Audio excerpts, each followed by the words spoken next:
बोले परम पूर्ण सुंदर सुंदर सागर जी गुरुदेव की। ज्ञान ध्यान तप चारित्र को जो जन्म देती, ऐसी जिनवाणी माँ को मेरा सप्रणाम है। ज्ञान ध्यान तप चारित्र को जो जन्म देती, ऐसी जिनवाणी माँ को मेरा सप्रणाम है। धीर वीर आवावान जो बनाती ज्योतिर्मान, ऐसी जिन देवी की प्रिया को सप्रणाम है। मान सम्मान करना सिखाती गुरुओं का, मान सम्मान करना सिखाती गुरुओं का, ऐसी जिन्हें वाणी माँ को मेरा सप्रणाम है। ओंकार रूप और सन्मति रूप है जो, ऐसी जिन्हें देवी की प्रिया को सप्रणाम है। ऐसी जिन्हें देवी की प्रिया को सप्रणाम है। बोलिए द्वादशान जिनवाणी माता की। पर्वराय पर्यूषण पर्व की, उत्तम संयम धर्म की जय। बोलिए परम पूज्य सुरकंठ गोगलिया विद्या सुतारिका में सुकावमती माता जी की। जो महानुभाव जीने में बैठे हैं वो यहाँ पर माता जी के सामने आकर प्रवचन सुने, क्योंकि आप जब इन पर बैठ सकते हो। बंधुओं, चारों गतियों में मनुष्य गति को श्रेष्ठ माना जाता है। क्यों माना जाता है?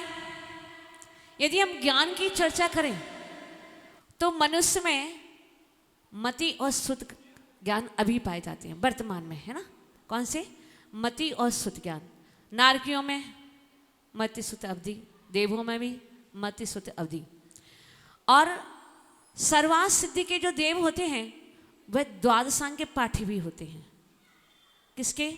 द्वादशांग के पाठी भी होते हैं। और आपका मति श्रुत ज्ञान कितना है?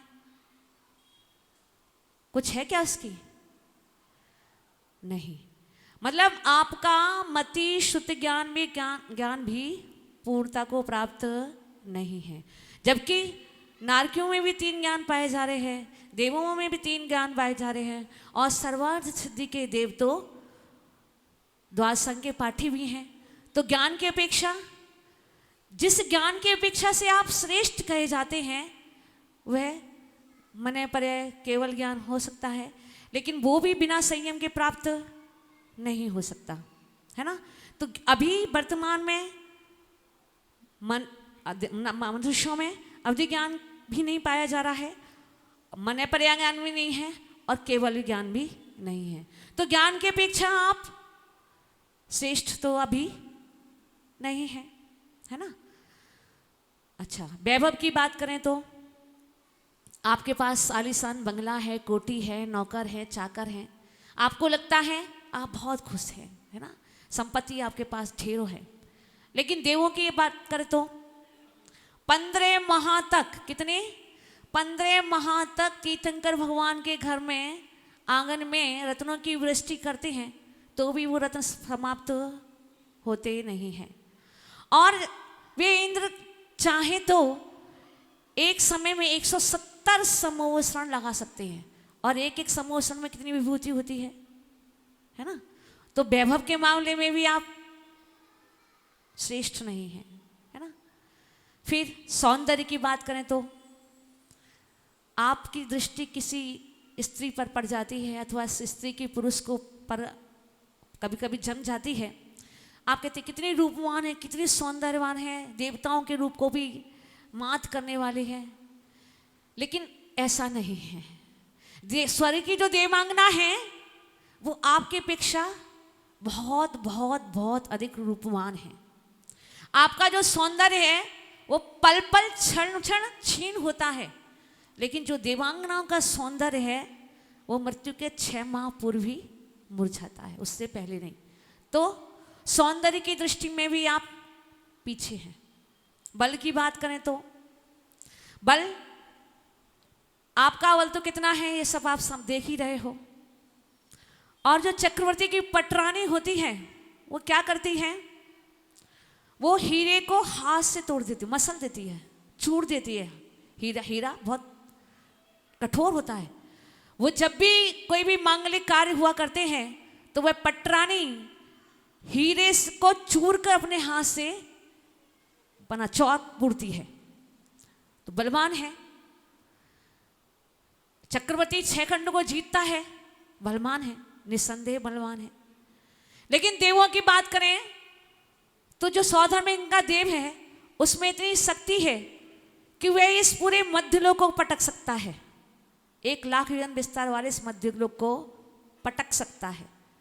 तो सामर्थ्य भी आपका नहीं है। तो फिर क्यों श्रेष्ठ है मनुष्य गति? क्यों श्रेष्ठ है मनुष्य गति? इसलिए श्रेष्ठ है। अच्छा, वस्त्राभूषण की बात करें तो आप जो इतने सुंदर सुंदर परिधान पोशाक पहनकर आते हो, इनका कोई वजूद है क्या? कितने समय तक स्थायी रहती हैं? 2-4 बार आपने पहनी नहीं, फीकी पड़ी नहीं। और आपके जो आभूषण है वो भी, और जो देवताओं के वस्त्राभूषण होते हैं वो दिव्य होते हैं। एक बार धारण कर ले तो कभी भी उनमें न्यूनता आती नहीं है। तो इस दृष्टि से भी आप नहीं हैं। तो फिर क्यों श्रेष्ठ हैं? तो आचार्य भगवान कहते हैं मनुष्य इसलिए श्रेष्ठ हैं कि मनुष्य संयम को धारण कर सकते हैं। मनुष्य संयम को धारण कर सकते हैं। यदि देखो आपकी संख्या कितनी है? संख्यात है। मनुष्य की संख्या कितनी है? संख्यात है, गिनती में ही है। जबकि देव और नार की असंख्यात होते हैं। देव भी असंख्यात हैं और नार के भी असंख्यात हैं। यदि असंख्यात देव और नार के भी मिलकर आ जाएं तो संयम को धारण नहीं कर सकते।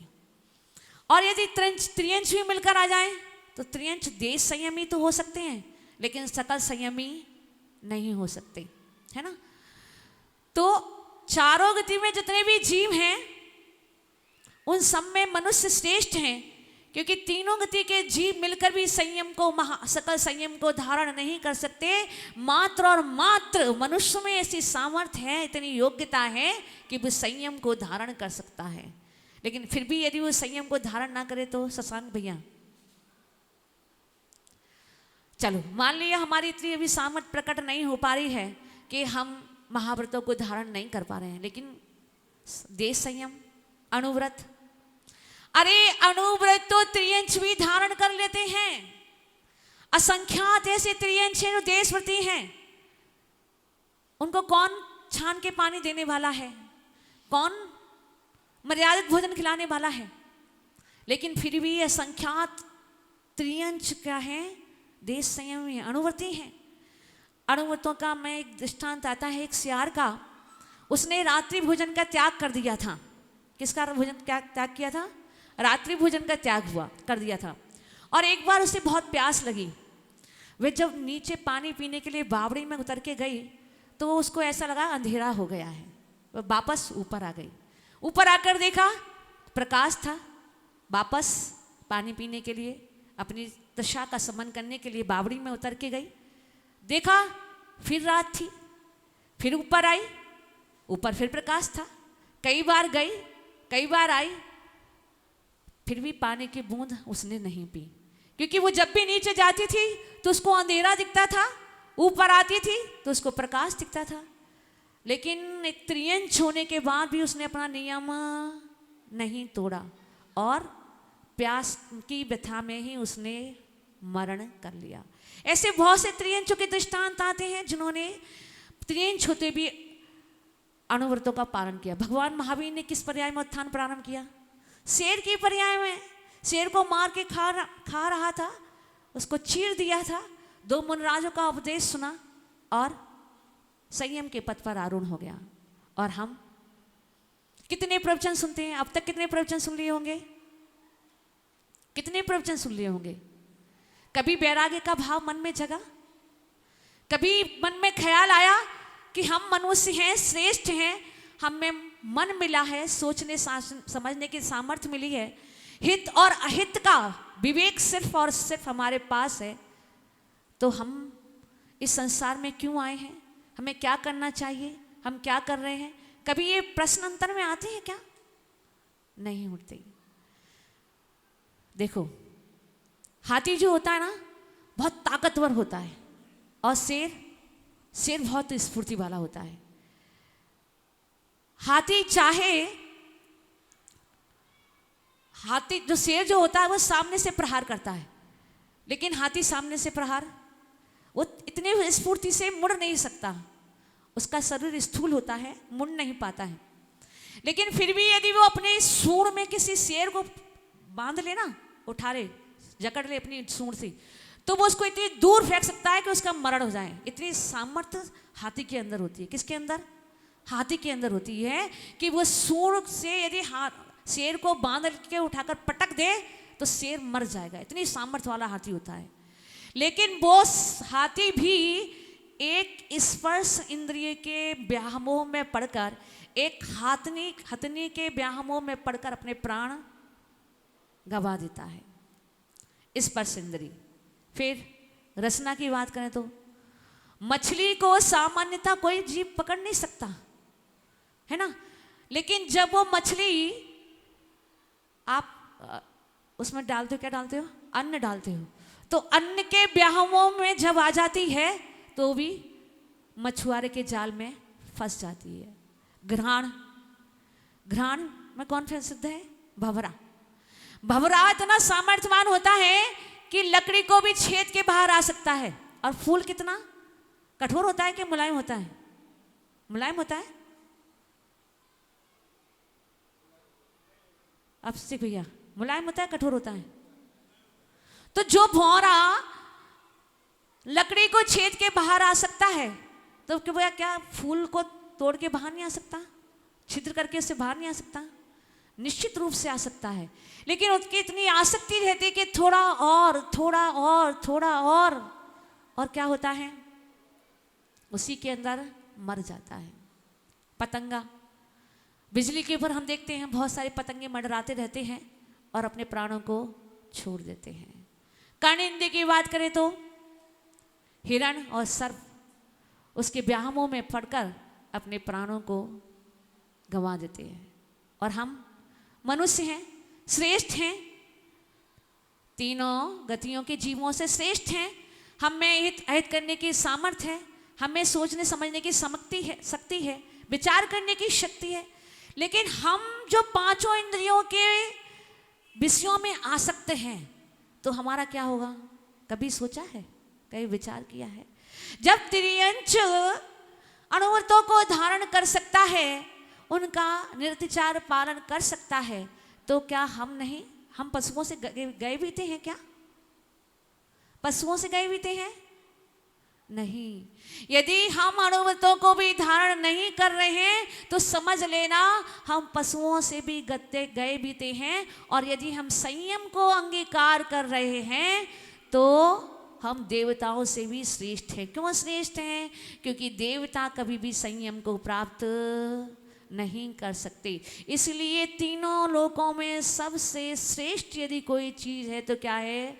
संयम है। उस संयम के मार्ग पर चलकर ही हम अपने जीवन का उत्थान कर सकते हैं, उन्नयन कर सकते हैं और उस शाश्वत सुख को उपलब्ध हो सकते हैं, जिसको पाकर के फिर कभी दुख का अनुभवन नहीं होता।